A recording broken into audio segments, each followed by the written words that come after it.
몇 달 됐는지는 모르겠는데 저희 집 그 주차장 그 포도나무굴이 있는데 거기 이제 기둥을 세워놨는데 이 가로 기둥 위에다가 그 큰 새예요. 큰 새인데 큰 새들이 와서 그 집을 짓더니 거기다 알을 깎고 그래서 거기서 그 세 마리가 거기서 깨어났습니다. 깨어나가지고 거기서 계속 자라더라고요.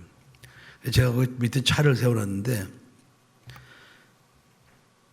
그 새들이 제 차에다 똥을 싸갖고, 그러니까 이제 제 차가 그 새 집 밑에 있으니까요. 똥을 싸가지고 그 똥 닦느라고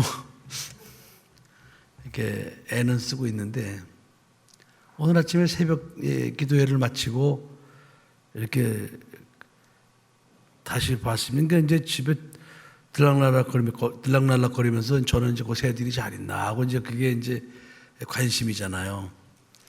그래서 오늘 또 가서 새벽 기도 마치고 가봤더니 새가 다 없어져 버렸어요. 그러니까 떠났어요. 떠나고 빈집만 남았더라고요. 그 빈집을 보니까 또 마음이 또 허전하고 그래요. 그런데 거기 그 새들이 그 집을 짓느라고 애를 많이 썼을 거란 말이죠. 그런데 갈 때가 되니까 그 집 놔두고 그냥 미련 없이 그냥 떠나버리는 거예요. 그래서 어디 갔나 하고 찾아보니까 아직까지 세 마리가 날지는 못하고 그 우리 저 마당 저쪽 그 계단 철계단 밑에 이렇게 거기 세 마리가 옹기종기 앉아 있어요. 그러니까 또 이제 걱정이 되는 거예요. 왜 그런 거 아니? 고양이가 와서 또 잡아먹을까봐 또 걱정이 되는 거예요. 그래서 저걸 어떻게 하면 좋은가? 저 오늘 밤을 잘 남겨야 되는데 고양이는 밤고양이 밤에 저거 잡아먹으러 다니는데 뭐 잡혀먹고 안 잡혀먹고는 지네 팔자속 아니고 어쨌든 그 빈집을 보니까 저렇게 새들이 저걸 집을 질 때는 애썼을 텐데 볼일 다 보니까 그냥 미련 없이 남겨두고 떠나는구나. 그래 어떤 글을 보니까 그 누에고치가 자기 창자에서 실을 뽑아갖고 그 집을 짓는데 누에고치는 딱 열흘만 그 집에 머문답니다. 근데 열흘 머물 집을 짓기 위해서 자기 창자에서 실을 뽑아가지고 둘둘 말아가지고 집을 짓는다는 거예요. 제비는 한 6개월 정도 이렇게 살다가 강남 가잖아요. 제비집 보셨죠? 제비집은 아주 튼튼합니다. 제비집은 그 진흙 같은 거로 이렇게 쫙 촘촘히 이렇게 처마 밑에다가 집을 지어놨어요. 근데 그 제비가 그 집을 질 때는 그 진흙에다가 자기 침을 뱉어가지고 그걸 이겨가지고 그 집을 짓는다는 거예요. 그렇게 온갖 정성을 들여서 집을 진 제비가 딱 그 집에서 6개월 정도 살다가 때가 되면 그냥 집 놔두고 강남으로 훅 날아가 버린다는 거예요. 까치집 많이 보시죠? 까치집. 이렇게 뭐 전보산대도 있고 막 까치집 많잖아요. 굴뚝에도 있고. 까치는 그 큰 집을 갖다 짓기 위해서 때로는 볕단도 갖다 물어오고 그리고 나뭇가지 물어오고 그거 하느라고 입이 다 헐어버린대요. 그 까치가 그 집 짓느라고 꼴에 막 털이 다 빠지고. 근데 이제 그렇게 집을 열심히 짓고 나서 까치는 그 집에서 1년 산답니다. 1년 살고 미련 없이 그 집을 떠난대요. 까치가. 그래서 제가 가만히 생각을 해봤습니다. 그 우리 집에 주차장에 그 포도 덩굴에다가 집을 진 새도 볼일 보고 나서는 미련 없이 집을 떠나고 누에고치 열흘 살 집 그거 다 열흘 살고 나면 그냥 미련 없이 떠나고 또 제비도 까치도. 그러니까 자기 볼 일만 보면은 그냥 미련 없이 두고 떠나는 거예요. 그런데 우리 인간들은 왜 그렇게 미련을 두고 천년만년 살 줄로 착각을 하고 그러고 살고 있는가 하는 그런 생각을 해보았습니다. 우리가 집을 갖고 살면은 우리는 착각을 하죠. 내가 이 집에서 천년만년 살 것이다. 그런데 자기가 아무리 천년만년 살 것이다 해도 자기가 사는 집에서 글쎄 모르겠어요. 한 50년 이상 사는 사람이 있을까요? 그러고는 이제 떠나버리면은 그건 내 집 아니거든요. 근데 그걸 생각을 못하고 마치 천년만년 살 것처럼 생각하고 그 집에 집착을 해갖고 그러고 사는 인생들을 보면서 야, 도대체 이놈의 인생들은 뭔가? 저 말 못하는 새들도 저 곤충, 누에 같은 것들도 저 때가 되면은 그냥 미련 없이 버리고 떠나는데 우리 인생들은 도대체 뭔가 하는 생각을 제가 해 보았습니다. 여러분은 이 땅에서 얼마나 산다고 생각하십니까? 각각 자기 남은 생애를 한번 생각해 보세요. 몇 년이나 살 것인가? 근데 중요한 건 뭐냐? 결국은 간다. 근데 갈 때는 그동안 내 것이라고 생각했던 것을 하나도 가져가지 못하고 그냥 빈손으로 훌쩍 떠나버립니다. 그래 인생은 공술의 공수거라고 그러잖아요. 이걸 다 알아요. 다 알고 있어요. 근데 알고 있음에도 불구하고 죽을 때까지 그걸 놓지 못하는 거예요. 이거 내 거, 내 거, 내 거. 여러분 이 세상에 진정한 내 것이 있습니까? 내 것은 하나도 없어요, 여러분. 근데 우리는 내가 쥐고 있는 게 내 것이라고 착각을 하고 내 거야 그러잖아요. 근데 하나님께서 말씀하셔요. 네 거 아니야, 내 거야. 하나님께서 말씀하시는 거예요. 네 거 아니다, 내 거다. 이렇게 말씀하시는 거예요. 그럼에도 불구하고 우리는 끝까지 무슨 말씀이 내 건데 내가 얼마나 노력해서 벌었는데요. 다 내 거죠. 이렇게 막 고집을 부리고 그러고 있어요. 그래서 절대로 안 뺏길 것 같고 그냥 계속 자기 것 같은데 결국 나중에 세상을 떠날 때는 그때 아마 누구나 생각할 거예요. 하나님 말씀이 옳았습니다. 제 것이 아니었습니다. 그때 가서 이제 자기 생각이 틀렸다는 것을 인정을 하게 되죠.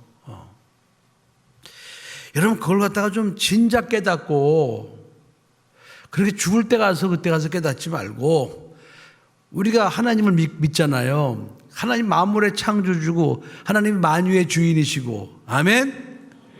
그게 우리 믿음이잖아요. 그럼 이 땅에 살면서 맞습니다. 하나님 제가 가지고 있는 게 다 하나님 것입니다. 저는 다만 하나님의 것을 받아서 제가 지금 이렇게 갖고 있는 것뿐입니다. 그런 좀 고백을 좀 미리미리 하면서 말이죠. 그러면서 청지기로서 하나님 저에게 맡겨주신 이것을 제가 하나님을 기쁘시게 해드리는 일에 제가 쓰겠습니다. 어디다 쓸까요? 좀 이런 마음으로 이런 믿음으로 세상을 살아간다면은 그 사람은 결코 죽을 때 후회하지 않을 겁니다. 결코 후회하지 않을 거예요. 왜냐하면 어차피 자기가 가지고 있는 것이 자기 것이 아니라고도 알고 있었으니까 떠날 때 미련 없잖아요. 자, 여러분, 그래서 우리 예수 믿는 사람들은요, 첫째 제일 중요한 게 뭐냐? 내 것이 아니다. 그런 믿음을 늘 고백해야 돼요.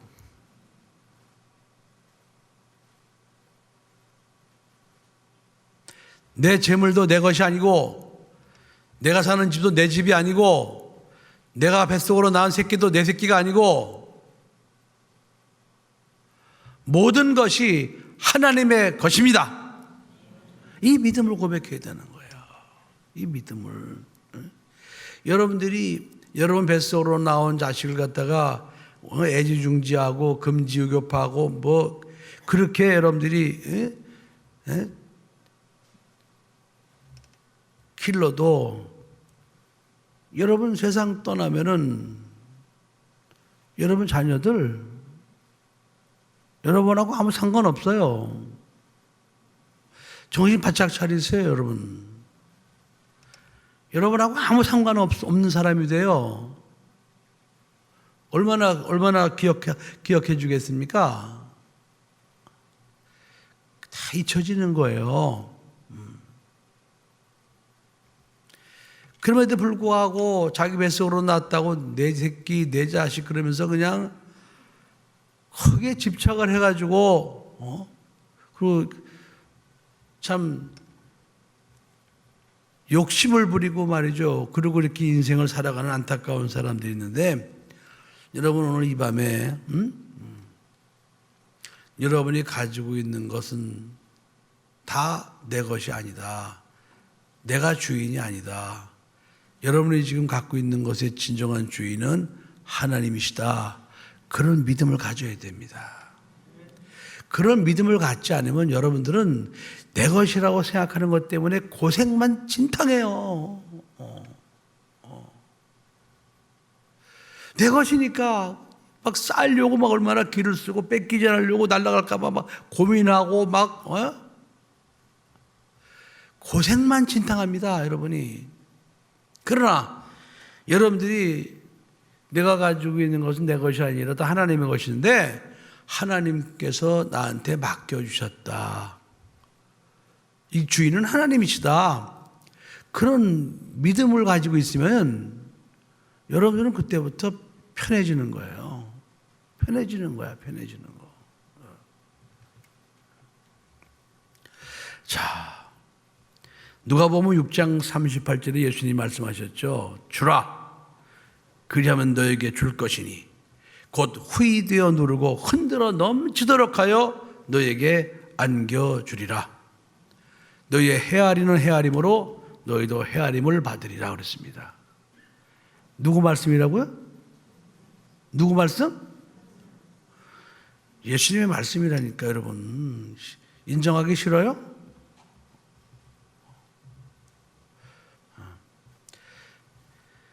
예수님께서는 만물의 주인이신 예수님께서는 우리에게 말씀하셔요. 주라. 먼저 주래요. 근데 우리는 주시면 줄게요 이러잖아요. 먼저 주세요. 그럼 제가 드릴게요. 이게 우리거든요. 이게 우리 스타일. 먼저 주세요. 그럼 제가 드릴게요. 하나님 제게 복을 줘보세요. 제가 그러면 11조 드릴게요. 이게 보통 이 헐랭이 신자들이 갖고 있는 믿음이에요. 이걸 뒤집어서 먼저 하나님께 드리고 또 하나님이 필요하다고 인정되는 곳에 우리가 쓰고 나누고 꼭 있어야 하는 게 아니에요, 여러분. 그런 믿음으로 살면은 하나님께서는 약속하신 거예요. 주라. 그러면 너에게 줄 것이니 곧 후이되어 누르고 흔들어 넘치도록 하여 너에게 안겨 주리라 그랬습니다. 여러분 하나님이 막 후이되어 누르고 여러분에게 안겨줄 정도로 그렇게 받고 싶습니까? 받고 싶어요? 그러면 주세요. 먼저. 먼저 주라는 거예요. 먼저 줘라. 그러니까 아무나 이거 후이되어 누르고 흔들어 넘치도록 하나님의 복을 받을 수가 없지요. 왜 그런 거 아니? 먼저 못 주니까. 뭐 있어야 주지요. 받아야 주지요. 주셔야 주지요. 뭐 이렇게 핑계 대니까 이 말씀에 경험을 못 하는 거예요, 여러분. 먼저 줘야 되는데. 자, 여러분 중에 이렇게 우리가 하나님 앞에 헌금하고 이렇게 그런 그런 기회가 자꾸 생기면은 인상 쓰는 사람도 있고 인상 쓰는 사람이 훨씬 많겠지. 어떤 사람은 수가 굉장히 작아요. 어떤 사람은 야, 하나님께서 나에게 또 복받을 기회를 주시는구나. 이렇게 예쁜 마음을 갖는 성도가 있어요. 여러분은 전자입니까? 후자입니까?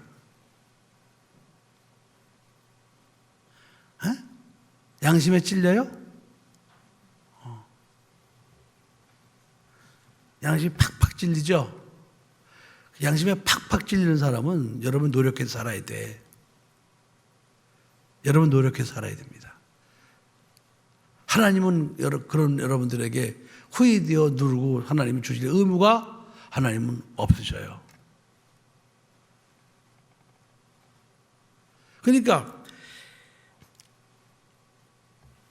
이렇게 총회 내 코로나로 인해서 어려움 당하는 목사님들, 미자립계 목사님들을 쓰기 위한 총회 세례헌금을 6월 한 달에 하겠습니다. 그러면은 또 내가 하나님의 복을 받을 수 있는 기회를 우리 목사님이 우리에게 주시는구나. 이렇게 이쁜 마음을 가지고 하나님 앞에 그냥 드리는 거예요. 드려.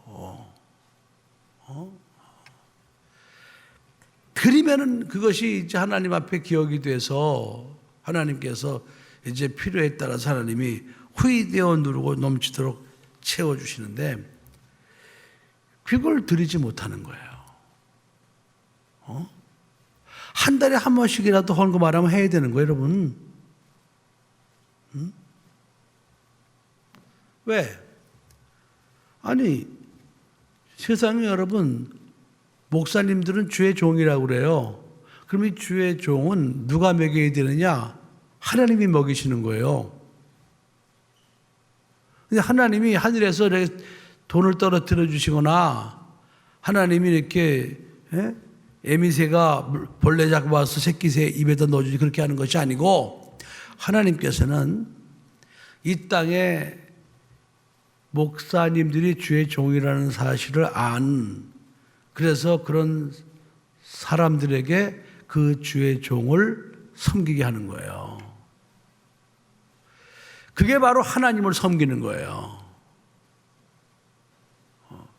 그러니까 여러분들이 이렇게 정말 좋은 기회가 있을 때마다 이 기회를 놓치지 말고 하나님 앞에 그냥 선착순으로 먼저 하나님 앞에 믿음의 예물을 드리는 사람이 그 사람이 이제 하나님 앞에 드렸으니까 후이되어 누를 정도로 해주시는 그 하나님의 그 축복을 기대할 수가 있잖아요. 에?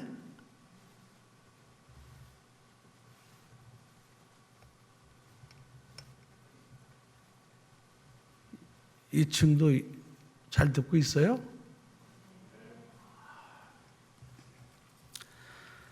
날 달라는 게 아니에요, 여러분. 날 달라는 게 아니에요.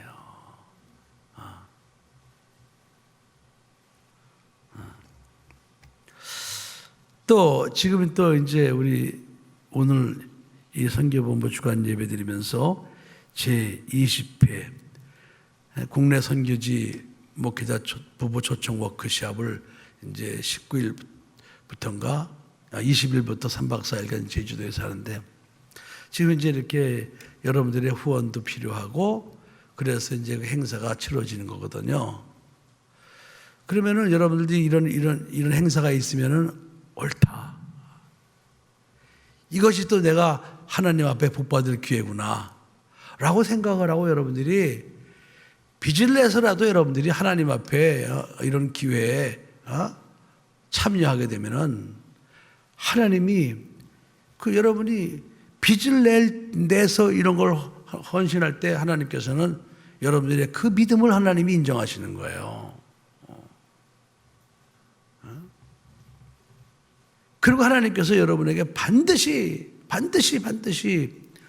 후이되어 누르고 흔들어 넘치도록 하나님이 반드시 채워주시는 겁니다. 하나님 앞에 그 믿음으로 헌신한 사람 치고 이렇게 망한 사람이 없어요, 여러분.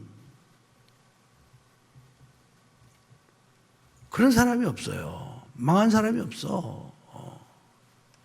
이게 여러분 믿음이에요. 믿음. 그래서 오늘 이제 본문에도 보면은 가르침을 받는 자는 말씀을 가르치는 자와 모든 좋은 것을 함께 하라 그랬습니다. 어쨌든 목사님들은 가르치는 분들이잖아요. 그죠? 근데 이제 그 시골교회, 섬교회 목사님들은 이렇게 교인들이 많지 않으니까 참 힘들어요, 가르쳐도. 그러니까 어쨌든 그분들은 가르치는 분들이니까 우리가 가르치는 그분들, 목사님들과 함께 좋은 것으로 함께 하자는 거예요. 지금 그분들이요, 지금 그 1년에 한 번 이 목회자 초청 워크숍 이것만 기다려요. 이것만 기다려요. 손꼽아 기다려. 손꼽아 기다려.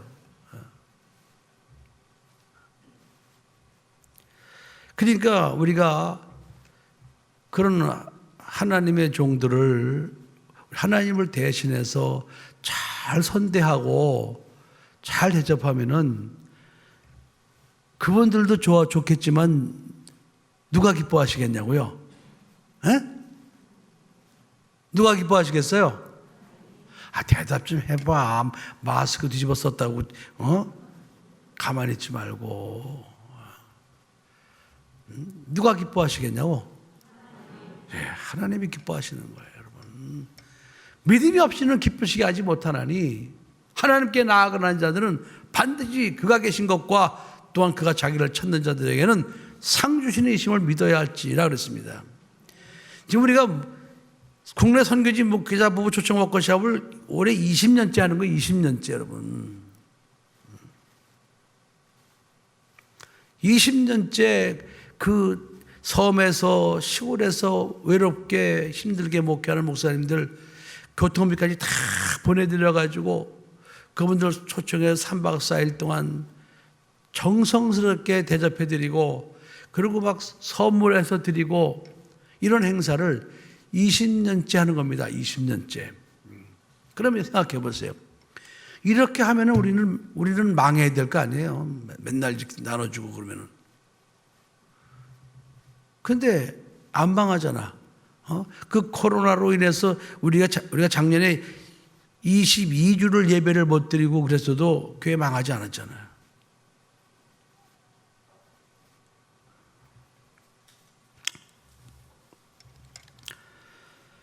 7절에 보니까 스스로 속이지 마라. 스스로 속이지 마라. 하나님은 만원의 여김을 받지 아니하시나니 사람이 무엇으로 심든지 그대로 거두리라. 심어야 돼요. 심지 않고는 거두는 방법이 없습니다. 기회 닿는 대로 심으셔야 돼요. 많이 심으셔야 돼요. 자기 육체를 위하여 심는 자는 육체로부터 썩어진 것을 거두고, 그러니까 여러분들이 육체를 위해서 막 심는 거는 결국 썩어진 것을 거두게 돼 있어. 그러나 여러분들이 성령을 위하여 심는 자는 성령으로부터 영생을 거둔다는 거예요. 영생을 거둔다. 그러면서 9절에 우리가 선을 행하되 낙심하지 말지니 피곤하지 않으면 때가 이름에 거두리라 그랬습니다. 그러니까 선을 행할 때는 낙심하지 말라는 거예요. 끝까지 하라는 거예요. 왜? 때가 되면은 하나님께서 후이되어 누르고 차고 넘치도록 눌러주신다고 하는 것이 하나님의 약속입니다. 10절에 그러므로 우리는 기회 있는 대로 모든 이에게 착한 일을 하되 기회가 주어지는 대로 하라는 거예요. 또 이러지 말고 기회가 주어지는 대로 착한 일을 하라는 거예요. 특히 착한 일을 하되 더욱 믿음의 가정들에게 할지라 그랬습니다. 믿음의 가정들은 형제자매니까. 믿음의 가정들 중에서 목사님들, 하나님의 일을 하는 목사님들, 사모님들 위해서 우리가 이렇게 사랑을 나누고 그러면 하나님이 얼마나 기뻐하시겠습니까?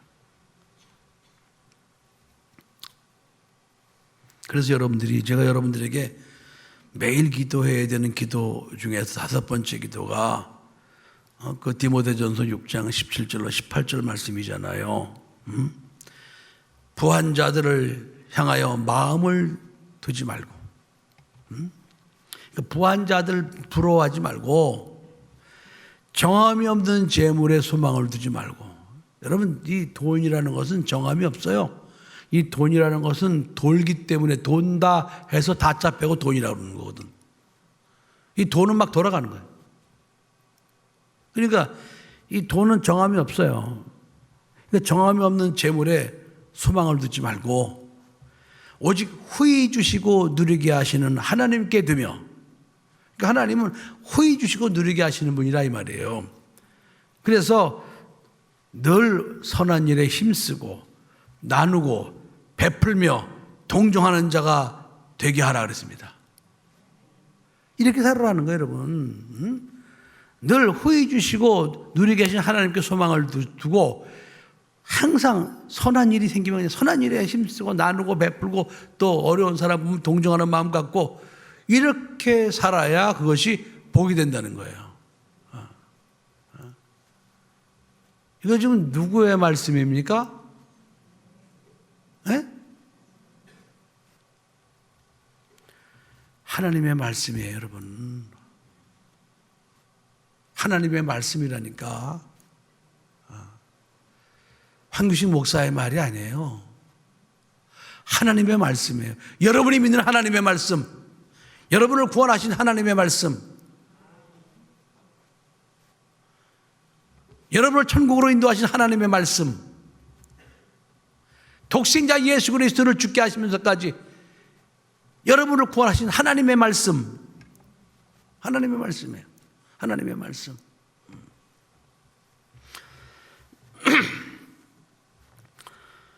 고린도 후서 9장 6절로 7절에 이렇게 말씀하고 있습니다.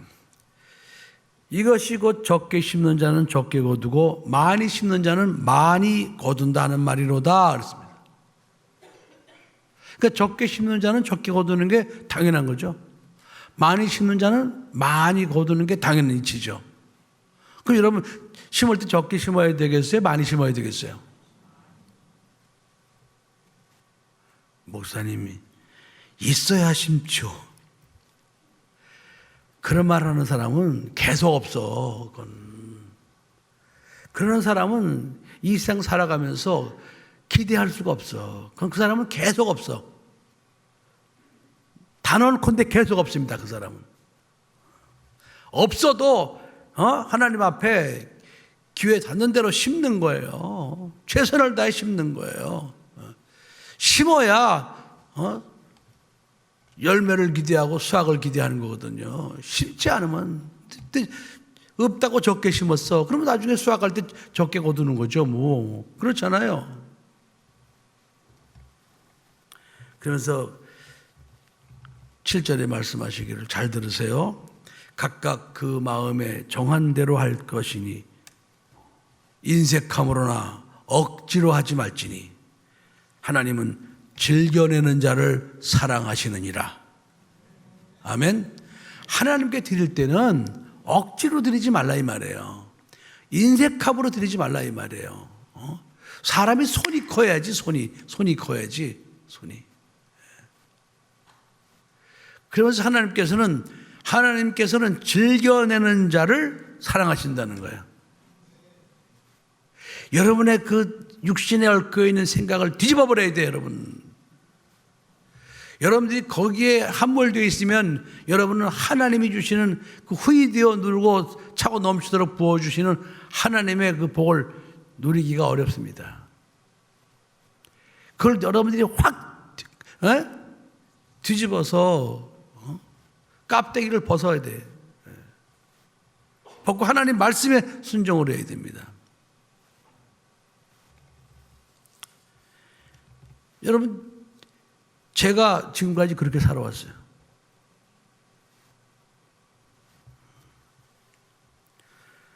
저는요, 우리 제 아내가 항상 그것 때문에 약간 좀 불평을 해요, 저한테. 당신은 마음이 너무 약해갖고 어려운 사람이 와서 얘기하면은 거절을 못하고 그걸 그렇게 해준다고. 사람이 좀 거절도 할 줄 알고 그래야지. 어째 그러냐고 나한테 막 뭐라 그래요, 항상. 나도 그 말을 이해해요. 그러나 저는 제가 줄 수 있고 나눌 수 있으면은 그거 아끼지 않아요. 오죽 어려우면 왔겠습니까? 그리고 어디 가서 밥을 먹어도요, 화장실 가는 척하고 제가 가서 그 밥값을 미리 내고 와요.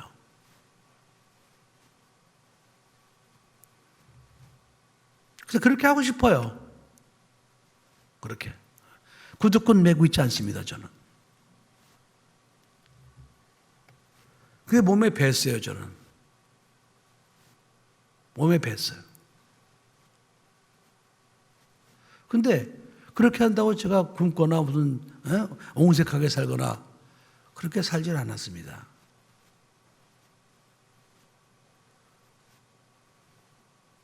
하나님께서 조금 더 부족함이 없도록 제게 은혜를 베풀어 주셨어요. 조금 더 부족함이 없어요. 저는 조금 더 부족함이 없어요. 그렇다고 제가 뭐 어디다 쌓아놓고 있는 게 아닙니다. 쌓아놓고 있지 않아도 필요할 때 뭐 항상 베풀고 나눌 수 있도록 하나님이 그렇게 제게 은혜를 베풀어 주셨어요. 여러분, 오늘 제가 이 설교하는 것은 여러분의 것을 알량한 것을 빼앗으려고 설교하는 것이 아니고, 제가 먼저 이 길을 걸어와 이 말씀대로 살아와 봤으니까 여러분들도 좀 이렇게 말씀대로 좀 살았으면 좋겠다. 그런 생각 때문에 여러분에게 지금 이 설교하는 거예요.